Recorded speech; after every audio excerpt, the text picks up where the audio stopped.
guys, welcome to the Being Beautifully Honest podcast and channel. Thanks for being here, being subbed.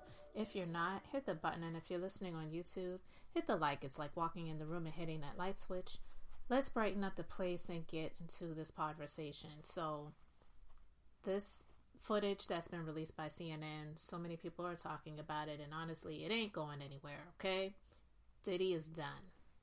But I wanted to circle back, and I wanted to share some people's thoughts about it that honestly before the video footage was released, the neighborhood talk in their shady selves over there, but I get it.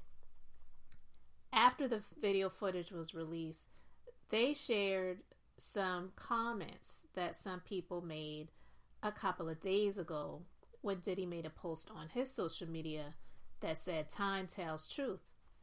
And they shared a couple of the comments. One was by Little Scrappy from Love and Hip Hop Atlanta. He said, "Live out the lie," whatever that's supposed to mean. I guess he is supposed to be saying, yeah, just keep on living and the lie will die. Whatever, I don't know. Peter Thomas, who used to be on the Real Housewives of Atlanta, he said, "Bro, I have been behind you from day one. No one from the block make it that far being stupid." 3 prayer emojis. And then Busta Rhymes had like 6 crowns or whatever, like calling him king. Whatever. But again, these were comments that people made to a post that he did a few days ago. And now that this footage has been released, I want to share some people's comments about him. And more specifically, a woman who knew Kim Porter, Kola Boof. I want to share her thoughts on the situation, but before I get into that, Peter Thomas, he came out to respond to the video, and then he said, "This is not effing good on any levels. Shaking my effing head. This hurt my effing heart watching it."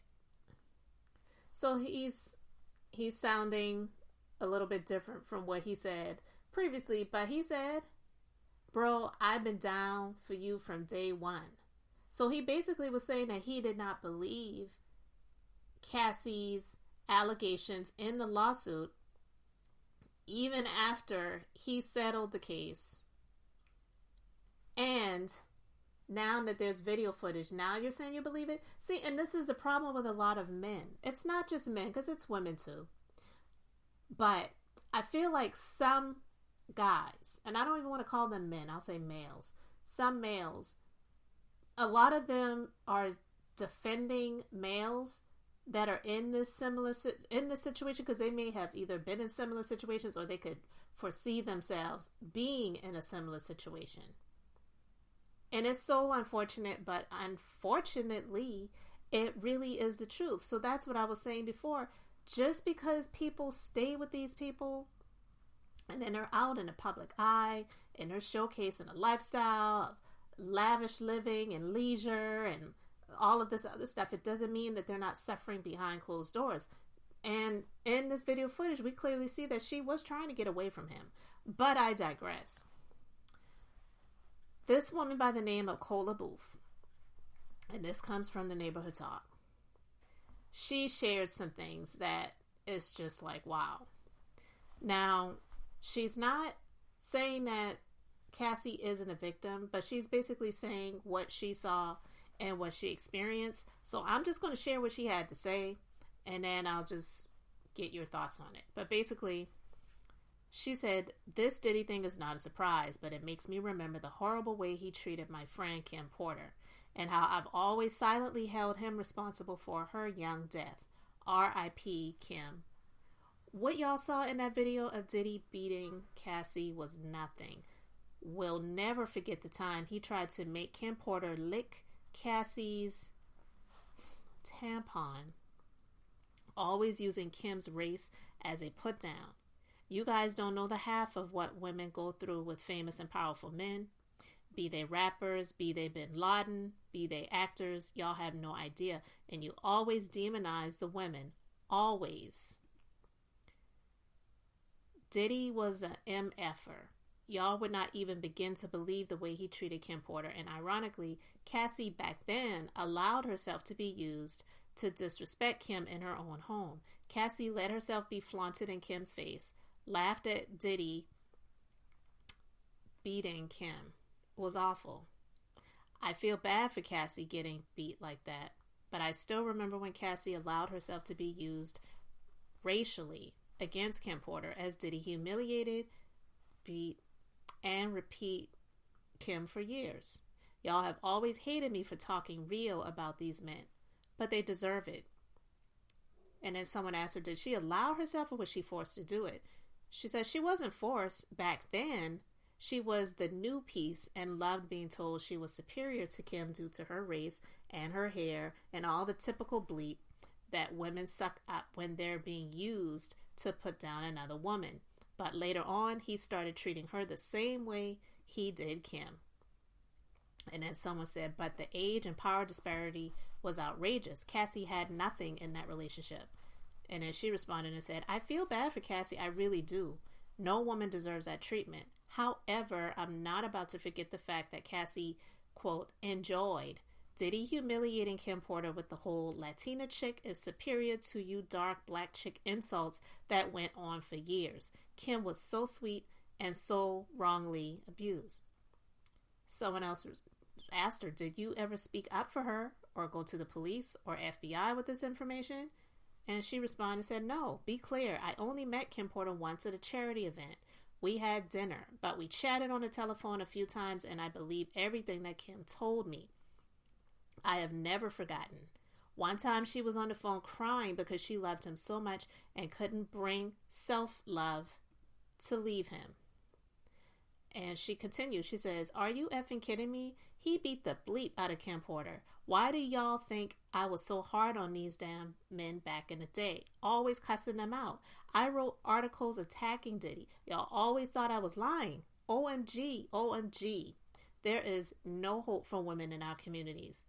One time, 4 a.m, Diddy brought Cassie, who was basically a teenager, into his bedroom where Kim Porter was sleeping and woke up Kim and told her to get out of the bed so Cassie can get in it. Kim was treated like bleep for years and Cassie giggled about it until she became Kim later on. Note, this is what Kim Porter told me in a telephone conversation many years ago, and I don't believe she was lying. When I say friend, please remember that English is my second language. I'm not claiming that Kim Porter and I were besties. No. We met once at a charity event, had dinner. We chatted by telephone over the next 2 years. We were never close, but I believe everything Kim told me about her abuse and that she worshipped Diddy. Now, I believe everything that this woman said. It doesn't take away from Cassie's experiences, and although Cassie may have been in that position of her being placed above Kim, and she went along with it, she became what Kim was experiencing, but unfortunately worse. Because I'm just going to put it out there. I definitely believe that he, if it wasn't by his own hands, has something to do with Kim no longer being here. So unfortunately, Kim, I believe, got worse treatment than what Cassie received. And too often in society, because of the colorist thing, colorism definitely exists. There is no such thing as reverse colorism. There is no such thing as reverse racism. It just is colorism and it just is racism. And she being a more melanated woman, and I remember she had like a little business, I think it was called 3 Brown Girls or something like that. It was supposed to be with 2 of her best friends, Kim Porter that is. She was proud of what she looked like, but he hated himself and therefore hated this darker skinned woman that he, to this day, just recently, the other day, wished her a happy Mother's Day posthumously, because we know she's no longer here. And so everything that Kola Boof is saying about him, I 100% believe it. And I get it. She's just speaking the truth. I don't believe she said anything to try to take away from Cassie's experiences to make her seem like less of a victim. But she was basically putting out there that no, this man has been like this for years, and he even used her against Kim. And yes, I believe Cassie was there to accept it. I don't believe she was forced to stay at that point in time, but she ultimately became Kim, but she was with him initially for a purpose and a reason, and it was to be her manager or whatever the title was or whatever, and then it wound up becoming pretty much a kept woman, concubine, and ultimately sex slave sort of situation. So I will never blame the victim, ever. So I'm not doing that. But I'm just saying that I believe what Kola Boof is saying is accurate. And I also don't believe that she revealed any of that or said any of that to take away the victimhood of Cassie, if you will. But again, I wanted to talk about this because as some people are now starting to come out and say these things about him in response to what we see. Of course, Aubrey has something to say, but she's already been talking, right? I'm wondering if we're going to have the good old bishop, the mentor, tdjakes, come out and make a statement. Listen, guys, I talked about that recently, and if you didn't see or listen to that podcast episode, I'll put a link to it in the description box. But I just recently talked about that. Maybe it was about a week or so ago, where he had a sermon where he basically, it sounded like he was talking to Diddy.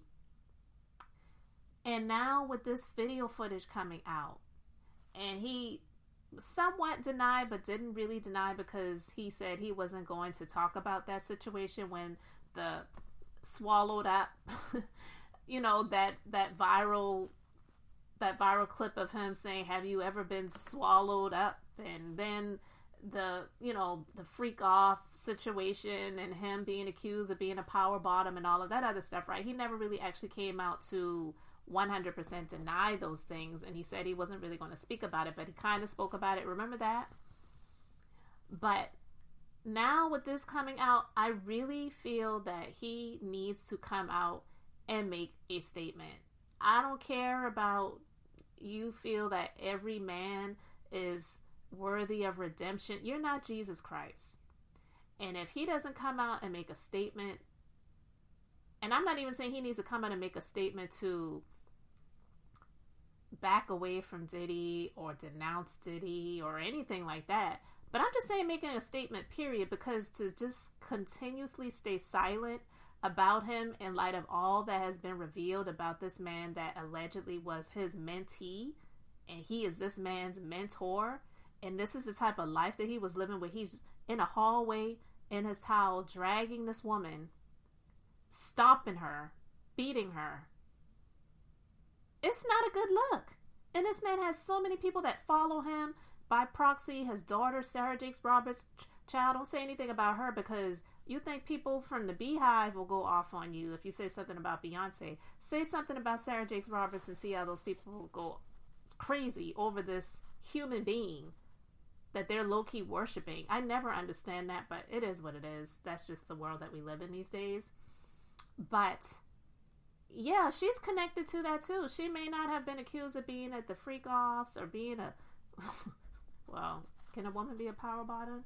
But I'm just saying, like, it, to stay silent about this and then doing what they do, consistently profiting off of the mainly weak-minded who continuously go to these businesses that they call houses of worship and praise or churches or whatever, and this is a man that he was so connected to, and at his birthday party singing "We love you, Diddy, happy birthday," and this is the type of life this man is living. He needs to come out and make a statement. I don't know what he needs to say, but to just ignore and not say anything and just be like, oh, nothing to see here, I'm just going to keep moving and keep minding my business and drinking my water. No, I feel like he needs to say something, because this is absolutely insane. And I'm wondering who's going to come out next and make a statement about it that we have not heard from and we haven't seen make a statement, or haven't heard from that has worked with him or been connected to him in some way. But I'm just also wondering what his daughters, not just all the children, but what his, oh my God. I'm sorry. I'm wondering what his daughters think about this. This is crazy. He's finished. Finito, done. Stick a fork in him. Go ahead and just get the obituaries ready. And I'm not saying anything like that is going to happen to him, but I'm just basically saying, just go ahead and it's history. It's a wrap. There's no coming back from this. Absolutely none. And unfortunately, and this is just my personal opinion, unfortunately, I feel like it would have taken him doing this to a lighter skinned woman, a racially ambiguous woman, to get the type of exposure that he's getting, shining a light on the monstrous activity and behavior and spirit of this person versus what he allegedly did to Kim. Because all we have right now, even though a lot of people believe it, all we have is speculation about Kim. But unfortunately, just being honest, Kim is a darker skinned woman. And like that saying goes, the black woman is the most unprotected, disrespected, not just woman, but person. And we clearly see this. There has been no justice for this woman. And I'm sorry about Cassie and what she went through. But she got a settlement. We don't know what the amount was. They say that it was about $30 million. I believe she probably got more than that. She probably got more than that, and just after attorney's fees, because they get their cut, she might have walked away with $30 million. But Kim Porter, she is no longer here.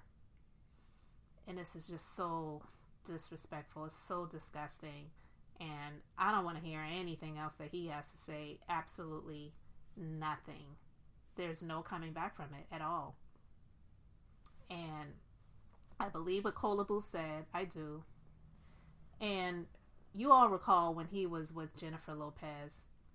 I don't know if he ever did anything physically with Jennifer or against her or to her.